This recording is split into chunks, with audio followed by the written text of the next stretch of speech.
All right, we got a fresh one to talk about here, friends. Thank you for joining the live Salt City Hoops postcast and beer. I'm Mark Pereira. Great to have you here.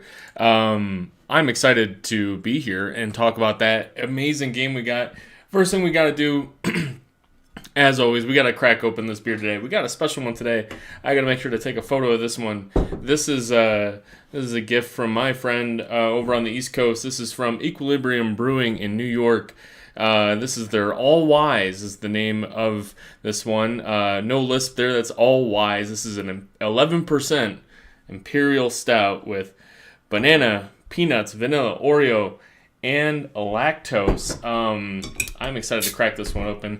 Enjoy it with you guys here today. I'm going to pour it into this fancy glass going on here today. I'm a real fancy one here. Oh man, this is pouring out like ink, guys. That's how you know that these Imperial Stouts are good, because this is pouring out so. It looks like almost like when you leave a chocolate pudding out too long. Ooh, yeah, that is an awfully good dark color there. Look, this is Salt City Hoops live postcast and beer. We're going to have a good beer with you today. Take a better sip of that in a second. That's very peanut forward. Ooh. For no peanut allergies in the chat, this is going to be a good one to take. Look, we've been drinking a little bit. We've been enjoying that fabulous game. Look, I don't care. Like, if you're a neutral NBA fan, you enjoyed that one today. As a Jazz fan, even with the loss, we had a great experience watching that today. It was stressful. The Jazz were down the whole time, which wasn't so great. But it's almost fun. I think it's more fun to be losing and trying to catch up than winning the game and losing the lead and being stressed out. Like, how are they going to lose? How are they going to lose this one, right? Unless you're a fan of one of the more illustrious franchises, like both the Kings and the Jazz, we're used to being in the lead and choking it away somehow.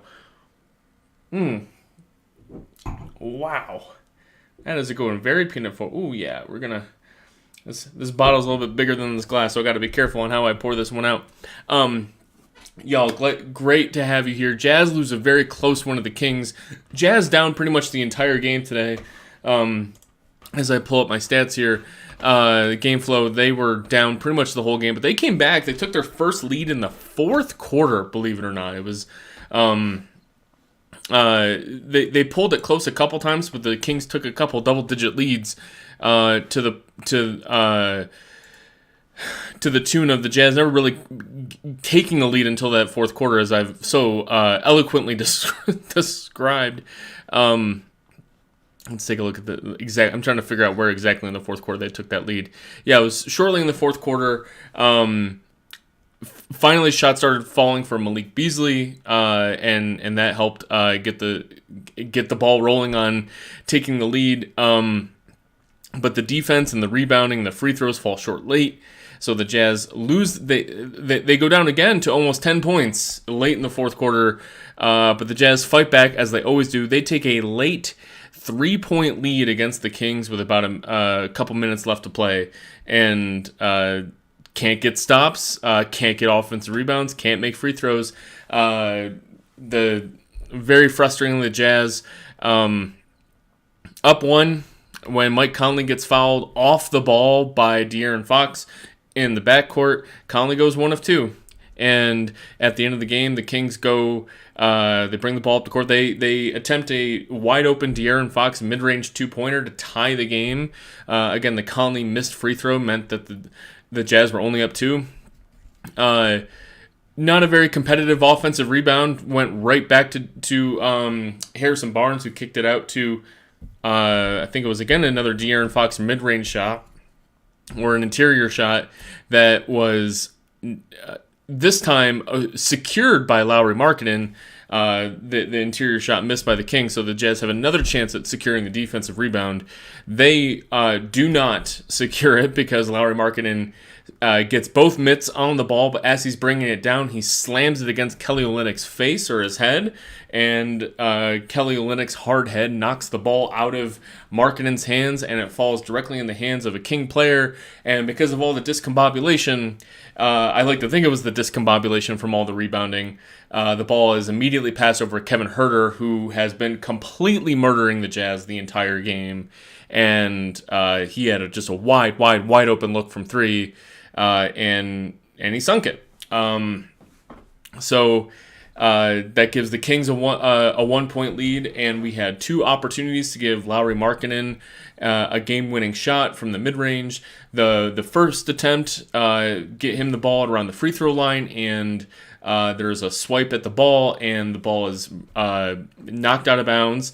It was a play call designed for Lauri to shoot anything at his leisure, but I think we all know Markkanen's preferred spot, especially in these late game situations, is a little bit of a rise up 7-footer, get that bucket. But there was a swipe away, and he wasn't able to secure it.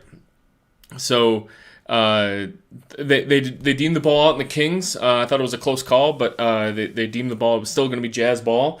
Lauri Markkanen gets another chance at the mid-range, and different play call entirely, and he gets matched up against Harrison Barnes, and he rises up to shoot, and he practically airballs it short. I think he was disappointed in his release point in that shot, and didn't really have a great outcome to it. So obviously a strip is a great defensive play on the first attempt, but I think Lauri should be disappointed because in that I thought he had a much better position to get a great look at a bucket off of that play, and wasn't secure enough with the basketball and ended up getting it stripped.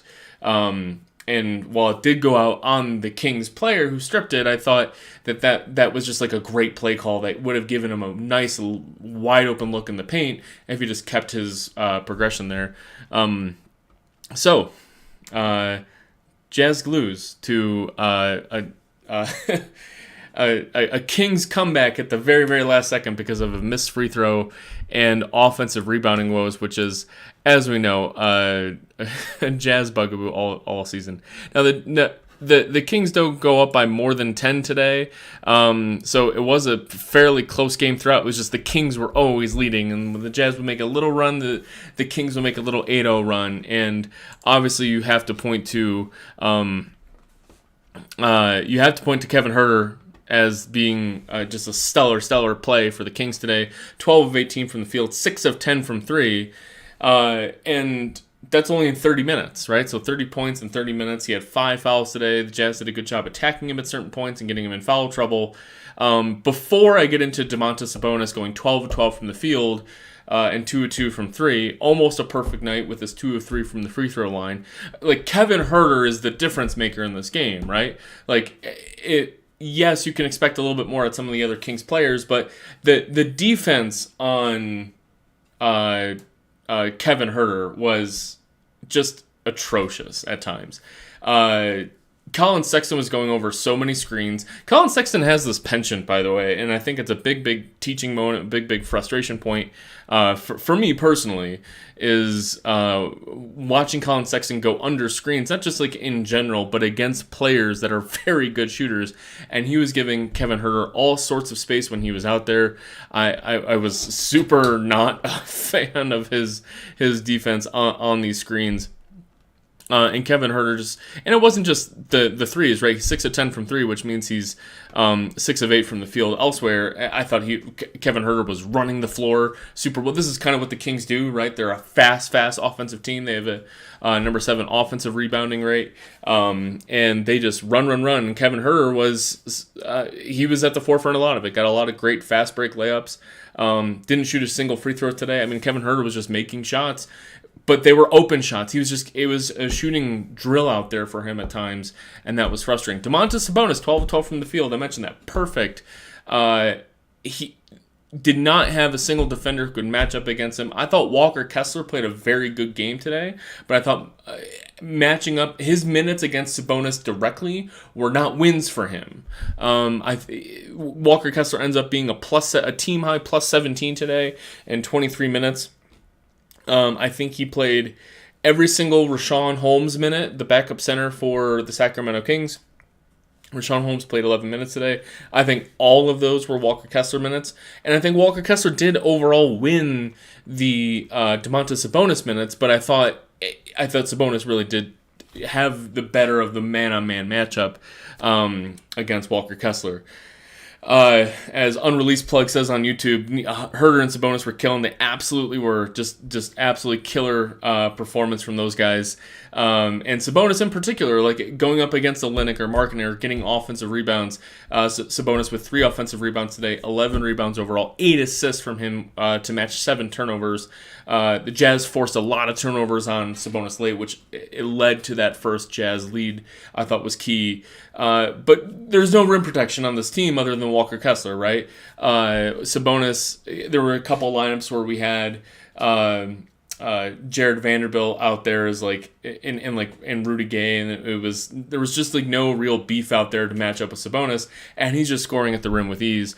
I thought they should have been feeding Sabonis more early against Walker Kessler, because Sabonis, this tends to happen with Walker Kessler where he will get a couple dumb fouls early. Just like there was one where Sabonis just had the ball just driving to his left, and Walker Kessler just kind of got in his way.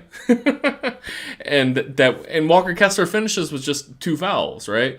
So it was just kind of like a silly dumb foul, and then Kessler, he tends to slow down, figure it out, gets his energy up, and keeps his arms up usually, and he's a good feel of a second half guy. Again, so something that is very beyond his years as a rookie player, is a guy who feels out a game and gets better as the game goes on. And I thought his defense on Sabonis in the second half was good, but you're looking at a game where you see the Kings get out to these early leads, and a lot of that was the early defense on Sabonis by every single Jazz man, right? And while you can say Kessler was the least bad of all of those guys, you can't say it was that he was particularly great at it.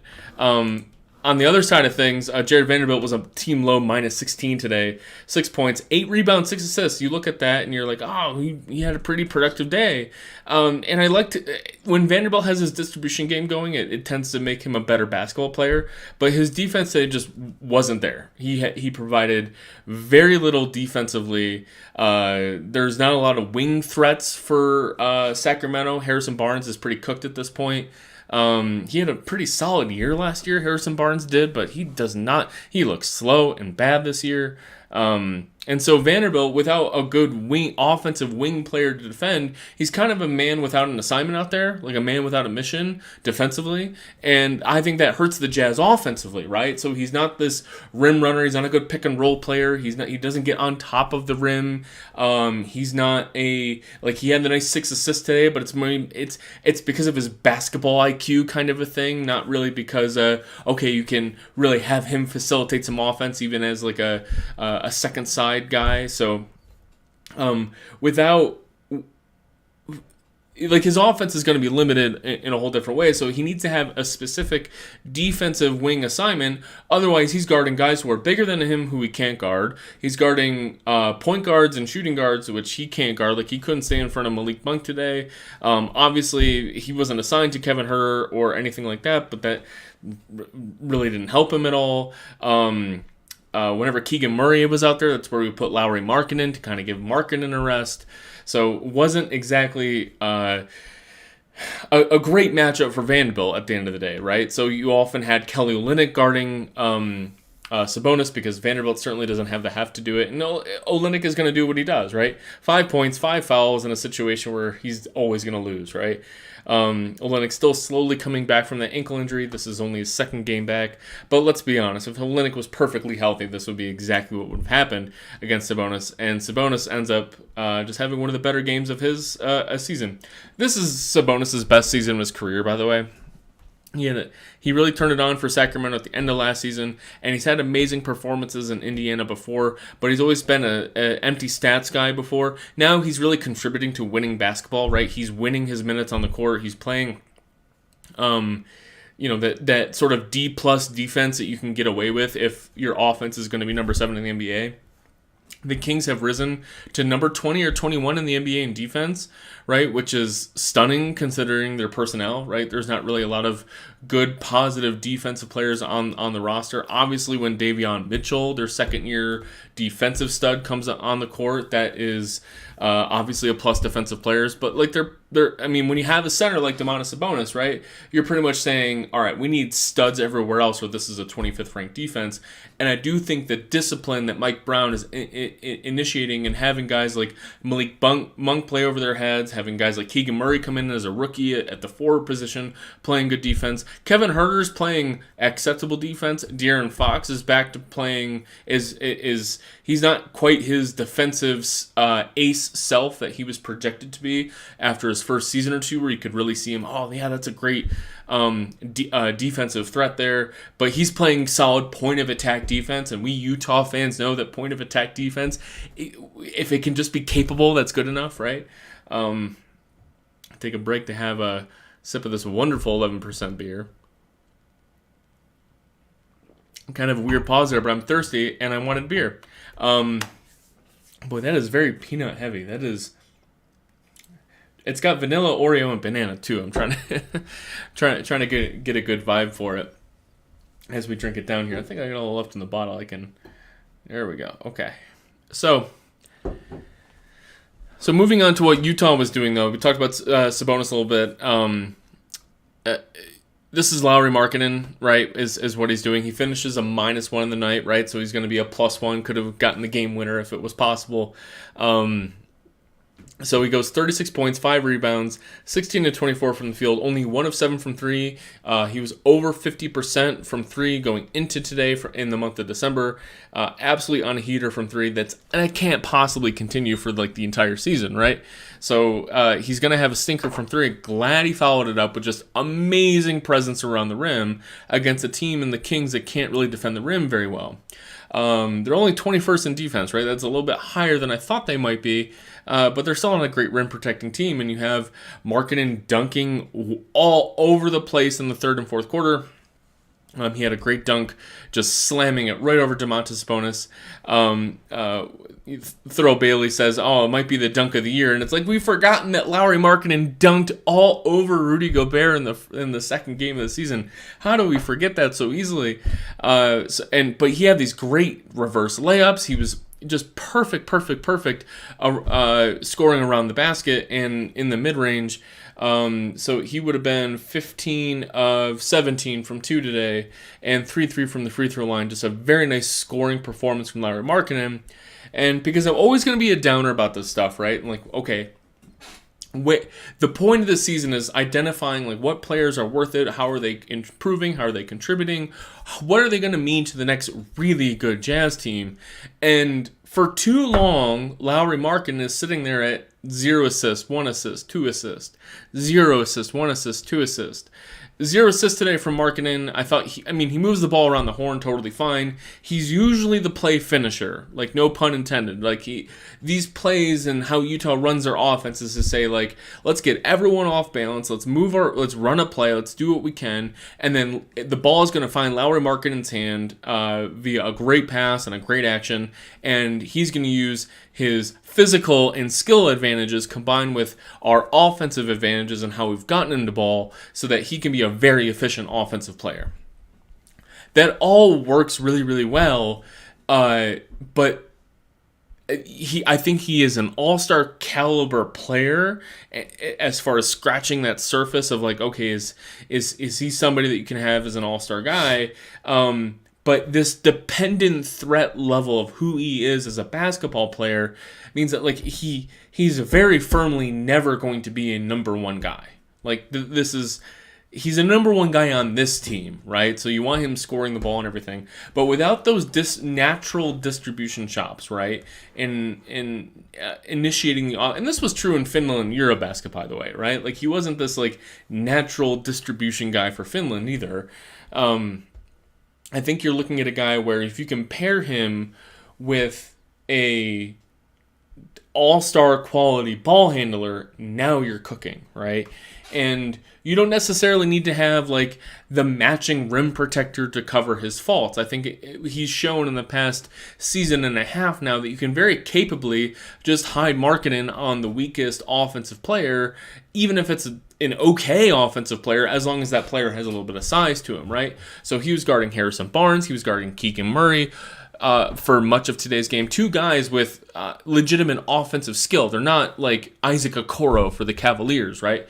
They have real offensive skill that you would want to have Markkanen a little bit wary of, like, okay, a bad defender guarding those guys. But no, he can capably defend players who are smaller than him with a little bit of size. And as far as the natural rim protection here, we're hoping that Walker Kessler can kind of grow up alongside him. But if there's a matchup where Kessler doesn't really make sense to have on the court, yeah, you're totally okay having Lauri Markkanen being your biggest guy on the court. I just don't think he is like, okay, that's our number one guy.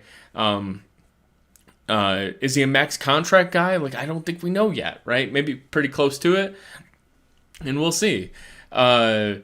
He's really turned it on in December. Let's check out his December stats real quick. We always love a live radio segment where I'm looking up live stats, but I got the stats open, easy to see here. He also just looks cooler with longer hair. Like, I think that's really helping his play, right? He's just got this longer hair, and I think that helps. So, advanced splits. Let's take scoring splits. I'm in the wrong split stats. I'm trying to find his just as this year split stats, and they're not giving it to me.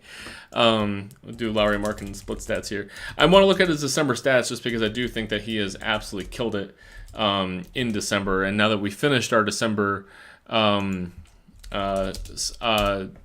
December for Utah, let's take a look at what we got going on. For whatever reason, Yahoo always has the best like split stat analysis. Even though I find their website to be completely garbage in general. So Lauri Markkanen is going to finish the month of December. Like, this is player of the month caliber shit, right? 29 points, 9 rebounds, 8.8. All right, let me be accurate, right? Let's use specific numbers. 29.3 points, 8.8 rebounds, 1.6 assists. I expressed my disappointment in those assist numbers, but that's okay. Only 1.7 turnovers, though. And his shooting splits, he's shooting 53.6% from the field in December, 48.4% from 3 in December, 88.7% from the free throw line on a notable 6.2 free throw attempts per game,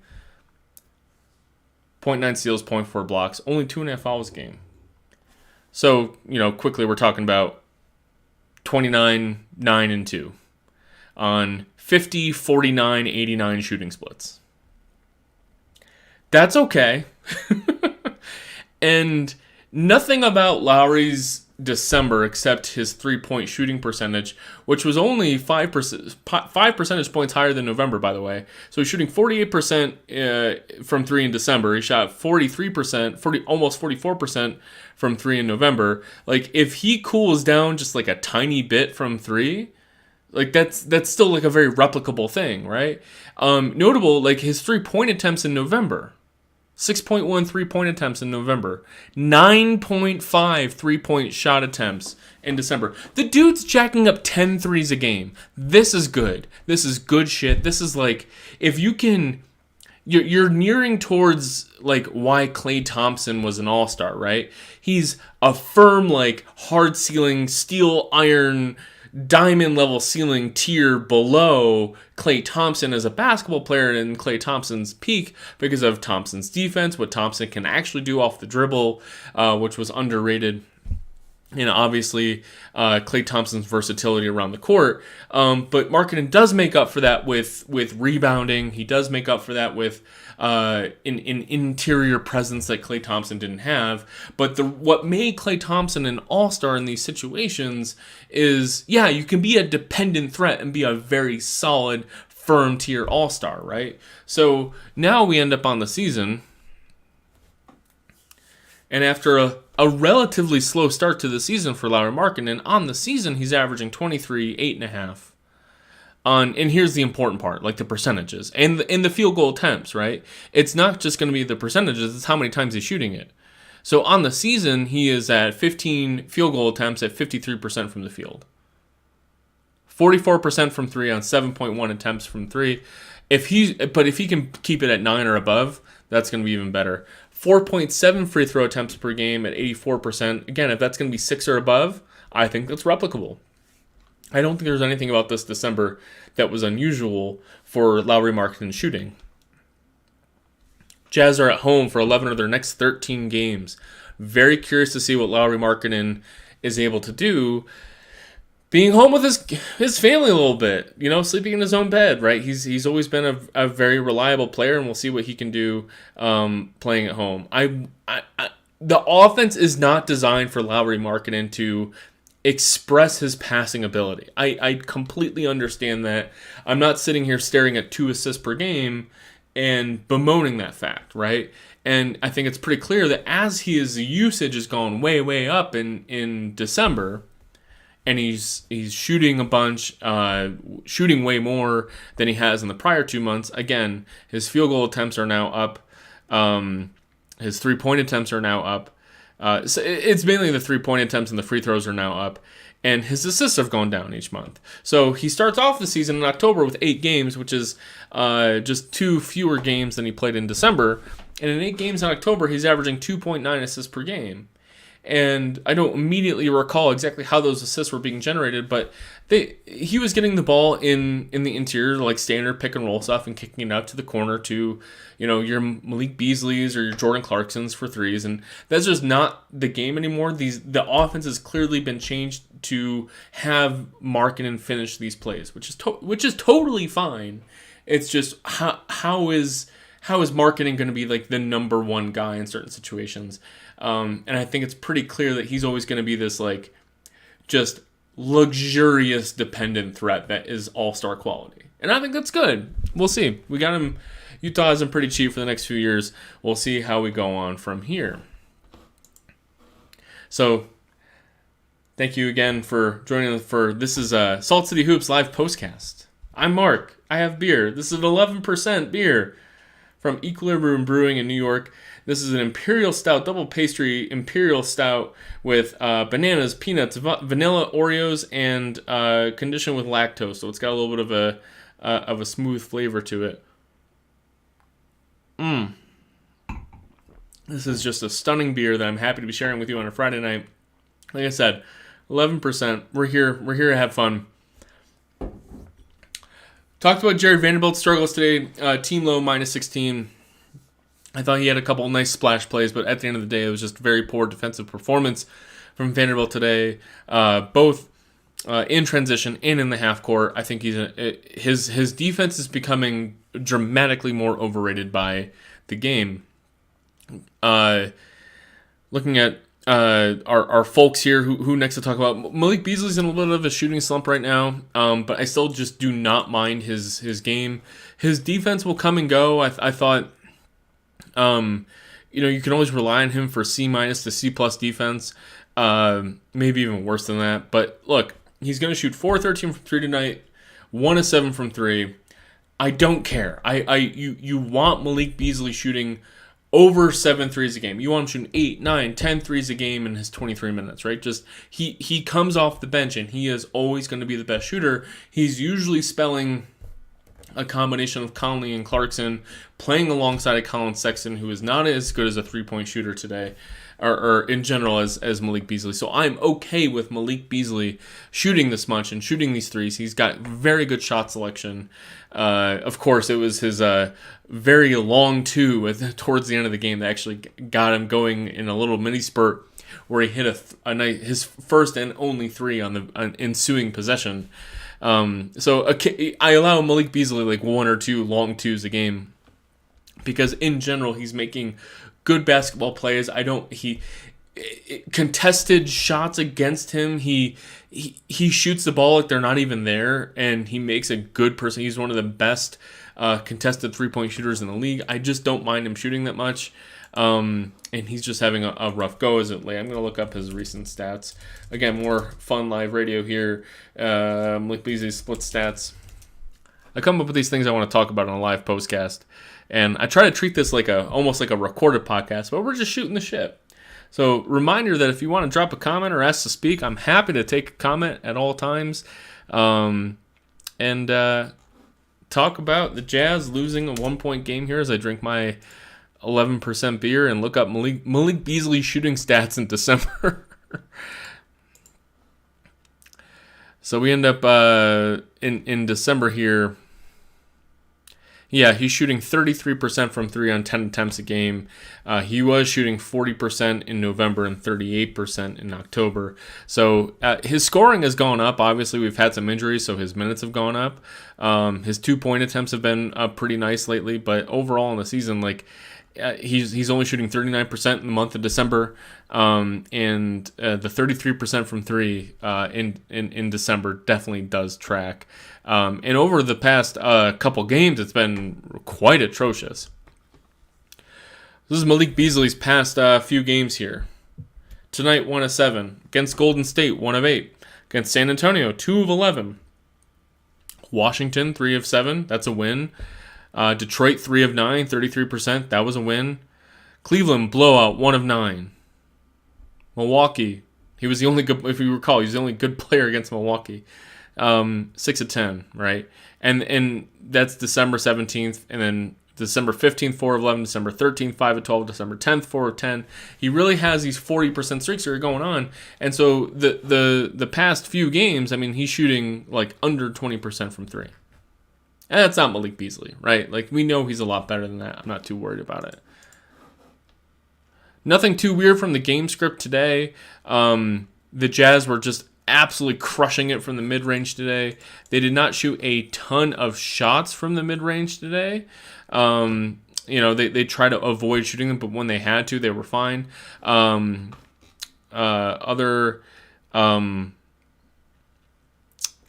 notable items today. Sacramento shooting just 82% at the rim, right? That's all Sabonis and the other players. You're able to challenge Utah at the rim. Like that's just how it goes. The Jazz 3-point shooting was extremely poor today. That's another notable thing versus how the Kings were able to go 12 of 30 from 40% from 3. Normally after every bad 3-point shooting game, I'm able to point to, where it really wasn't all that bad, right? And today you had great 3-point shooters for Utah really missing a bunch of shots. Markkanen 1 of 7 and Malik Beasley 1 of 7. Those two guys going 2 of 14 is generally going to sink you from 3. But you get Jordan Clarkson 0 of 2 from 3 today. He does go 8 of 10 from 2 for the rest of the game. And you do get a 4 of 8 performance from Mike Conley. But you're getting an 0 of 3 from Colin Sexton and a 1 of 3 from Rudy Gay, who actually quietly had a very good game. And Rudy Gay is very, very, very quietly leads the team in plus minus and net rating. So I'm going to pull up some of the other game stats today, but we do have a request in the chat from our friend Mr. Orchid, and I want to get him on, see what he noticed today on this wonderful Friday night. Hopefully you got a beverage in hand if you do partake. But whether or not, what did you think of today? What was your main takeaway?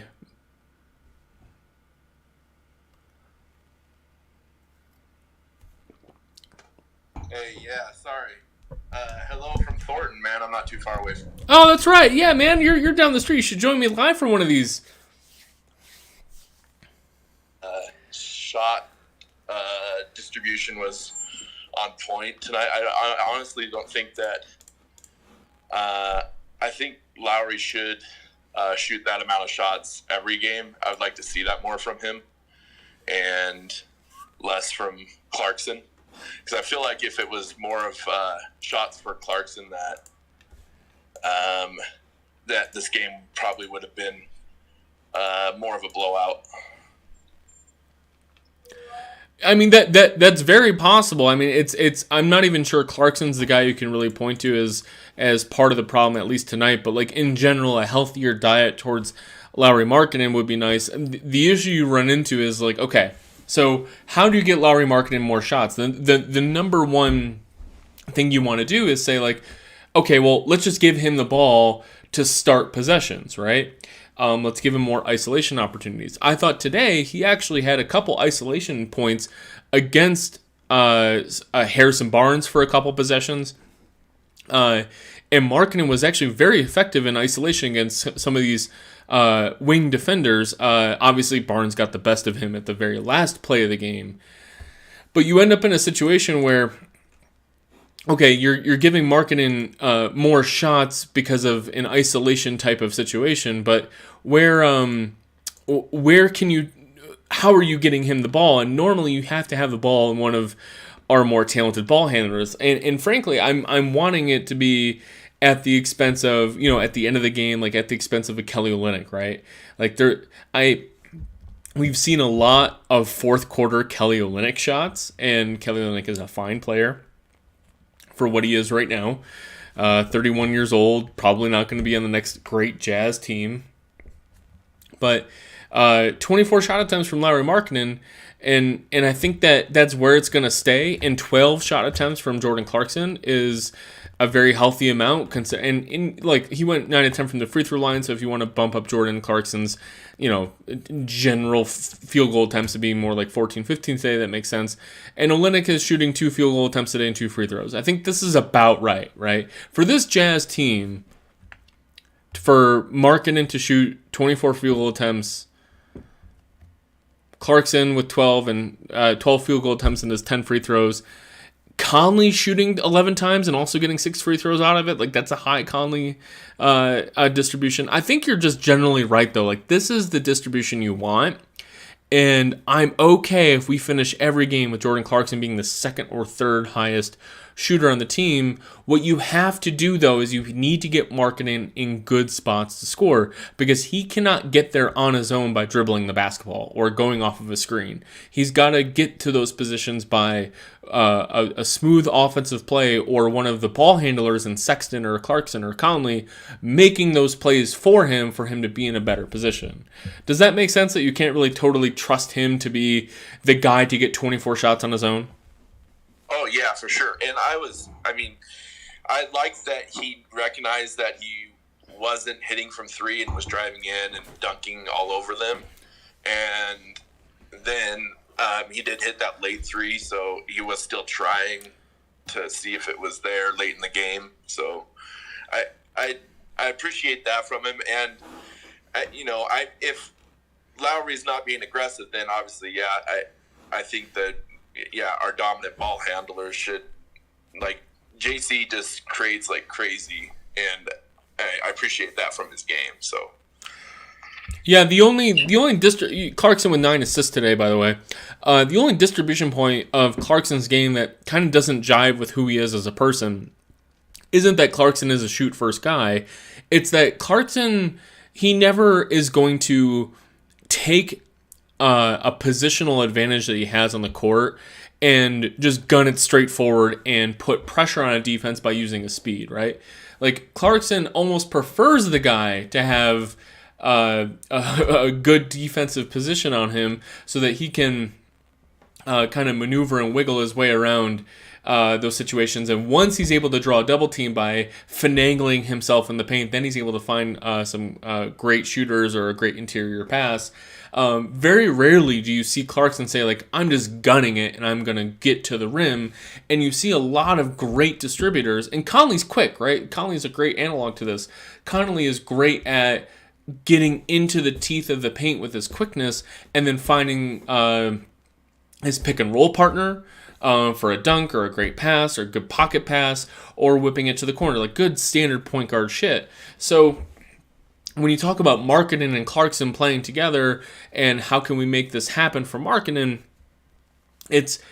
I think you just need to have Markkanen with way more regular, more comfortable and faster point of attack, ball handling type of guys who are a little bit quicker at crashing defenses, right? Because if you can crash defenses better, now you're leaving shooters open. And that's just not how kind of Clarkson operates. Now, he passes in his own ways, and he's able to find guys in his own way. I just wonder if it's more of a stylistic conflict with how Lauri Markkanen likes to play. By the way, Walker, I'm just looking at the NBA finally released the advanced stats from tonight's game. Walker Kessler with a net rating of 38.5, 92 defensive rating for Walker Kessler today. And it's just funny, our colleague Dan Clayton from Salt City Hoops mentioned this today, is like, Kessler is going to look lost occasionally, and he's going to commit some dumb fouls, and he's going to have these looks on his face like, what the hell did I do wrong? I thought I was doing everything right. And while everyone on TV, we're watching him being like, oh, we're pretty much watching the same thing. You screwed up there, and that's how you fouled. And he eventually calms himself down, though, right? And his calmness, he comes in as this very effective defensive player, and throughout the course of the game, the Jazz defense sort of morphs into his calmness, and that's the point Dan was making. Sure enough, you can watch a game and like, I always end up frustrating with Kessler's performance over the course of an entire game, but then you end up looking at his defensive rating, and he's posting up a 92 defensive rating, right, and a 130 offensive rating, right, and it's just absolutely terrific. Killam Deader says Sabonis is a superior European big to Markkanen. I'm not arguing with that, brother. Like, Sabonis is I would say a good tier and a half above Markkanen in the big man department. We do have, the distribution skills, the rebounding skills. I do think you're adding. It's almost comparing apples and oranges, though, because like the way Markkanen plays now, like in the NBA, he's a wing and Sabonis is a center, right? So like it's almost as if you. Like, a better analog for Markkanen is how many tiers below is Markkanen to Kevin Durant than comparing him to Domantas Sabonis, right? As far as stylistically and positionally, I think you would consider Markkanen to be more of a 3-4 and Sabonis to be like, you want to compare Sabonis to Jokic. Now, if you want to compare player to player, yeah, I think there's a fair argument here. I think we're going to see, Sabonis has been in the league a little bit longer. I think Markkanen is showing, though, that with a greater opportunity, he can be a guy in the NBA. And the Sabonis-Markkanen discussion is still not a contest this season. Like, Sabonis is the better player to Markkanen. But we're a season away from that being a real, chin scratcher, right? Like, how old is Sabonis now? Again, more live radio segment. Sabonis is only 26 and Markkanen is 20. He's 25. And when is, I feel like he just had a birthday though. Markkanen did. No, 26th of May. So they're about the same age. We'll see. I think Markkanen's got some juice to him in the future. We'll see if the lack of shooting catches up to Sabonis, although Sabonis has been shooting well of late, but he has more of a Valanciunas-style shooting profile where it's like, sure, buddy, we'll let you shoot it, but I think Sabonis is becoming dangerous enough from three. I think he's over 50% from three in the month of December. And so I think you have to cover him from three, even if you don't have to directly mark him. So we'll see between Lowry and Sabonis going forward, but a very interesting comparison. Like, who's the better of those guys, right? Because they might both be all-stars this year. They might be competing against each other or competing together. We'll see. I love the new all-star game format. Hopefully we get Lowry in it. Killen Denner, thank you for joining the chat, brother. Happy to have you in. Am I enjoying the Jazz this season, despite them coming back to earth a bit record-wise? I love getting this question. I hope we get it all season long. I'm not being sarcastic when I say that, because, yes, it's easy to claim that, yes, I'm enjoying the Jazz season when they're top of the West and they're playing really well and everyone's excited to watch them. But now they're 500. They're 19-19. Well, a couple things. One, they have 11 of their next 13 games at home. So let's see what happens after they have one of the most road-heavy schedules up to now. And it's one of those annoying road schedules where they would have 3 road games and 1 home game, right? And then they would go on the road for another 3 road games and come home for 1 game. So love to see what a team like Utah can do at home, especially an exciting team for an exciting crowd at altitude. I think that'll help them. By the end of the month of January, I do expect them to come back from earth a little bit. I do expect them to do a little bit better, barring injury. Knock on wood, I'll take a sip of this beer to make sure no one gets injured. Uh, but the reason I enjoy this question is because my motto for this season is wins and losses don't matter for this team. And I think a lot of people, most people, if not all people, focus on the losses part of that. The wins part of that. That the wins don't matter. This team should be losing. They should be tanking. The wins don't matter. But in my opinion, the losses don't matter either. Because the Jazz were never going to be bad enough to be a bottom 3, bottom 4 team. Have you seen what the Rockets day in and day out? They look fucking terrible, right? They have no quality NBA players on their team. They have a bunch of young guys who can sometimes get hot a little bit and figure it out together. And frankly, we haven't seen any proof of life from their coach, that their coach is something who can actually improve the chances of winning from night to night.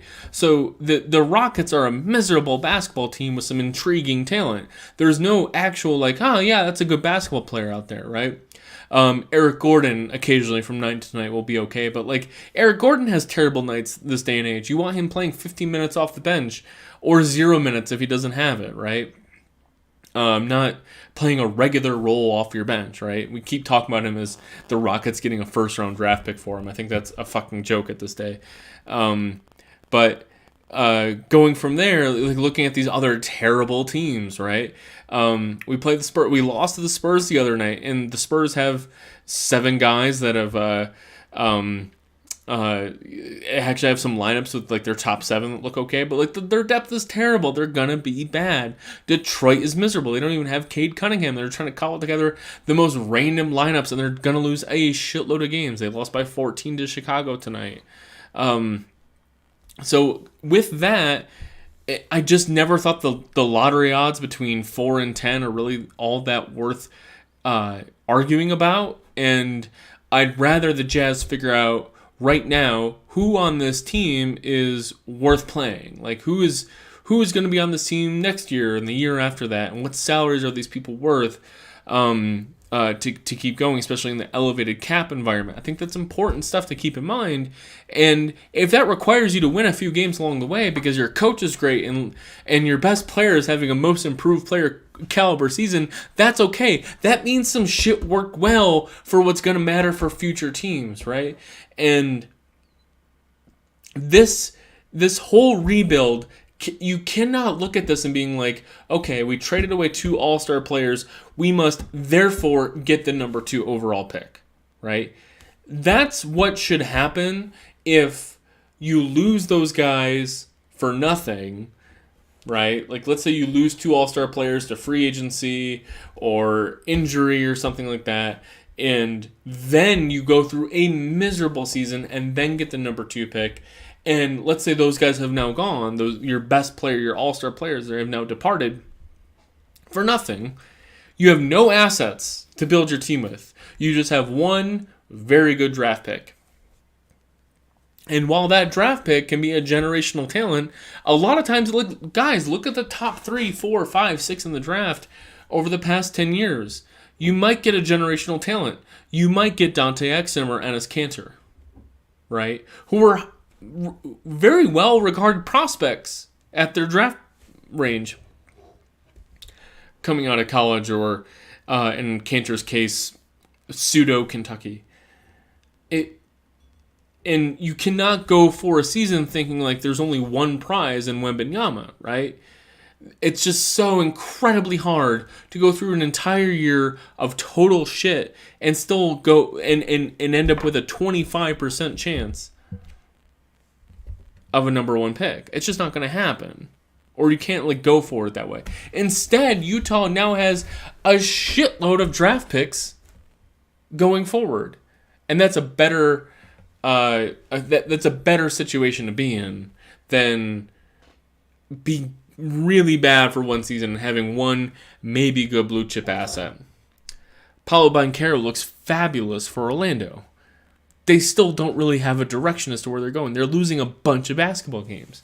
Utah is winning a bunch of basketball games with good coaching and good players, and I'm okay with that future. If you take away the older players on the team, like a Conley and a Rudy Gay, I still think you're looking at a 35-win basketball team. with a bunch of assets going forward. So we'll see. We'll see what we can do there. So I am embracing the lack of tank. I don't think losses should matter. I don't think wins matter. I think for this season, I'm just having fun. Look, this team is fun, right? Like that's what I'm enjoying as a fan. That's what I rely on. That's what I like getting my kicks talking about it. I don't like talking about Taylor Horton Tucker. I don't like talking about Rudy Gay. That's pretty much my only rules here. By the way, Rudy Gay. 104 offensive rating, 85 defensive rating. Second on the team, net rating in 19.2 tonight. Second on the team in plus minus with 5. So that was a fun one. Is there still time for Exum to turn things around? He's 27. I think he's pretty much destined for a nice little European career. He's a solid point guard. He's got a good athletic skill, but he doesn't have the dribble shake. He has no finishing capability. He has limited shooting. He's going to be a great defensive kind of six-man type for in Europe for a long time. I think that'll do it for the Salt City Hoops postcast. Jazz was a very, very, very close one. Buzzer beater to the Kings. They missed the buzzer beater to win that game. Sabonis dominant. Doesn't miss a field goal shot tonight. Missed one free throw, otherwise he was perfect. Markkanen, 36 points, 5 rebounds. Markkanen was just deadly from inside the paint, only 1 of 7 from 3. Clarkson, 25 points, 9 assists. He missed all of his 2 3-point attempts. Malik Beasley also struggled from 3. Jazz overall struggled from 3 today. That might have been their downfall, but their defense and rebounding, as always, is something that the Kings were able to exploit. Caused an issue there. Loved being here for the Salt City Hoops postcast. I'm Mark Pereira for Salt City Hoops. I've enjoyed drinking this lovely beer with you tonight. Got no other games. Jazz had the late game today, so no other games to take a look at, but loved having you here, and we'll catch you on the next game. We got some home games coming up. A lot more normal time starts, so we'll catch you on the next one, and have a great night.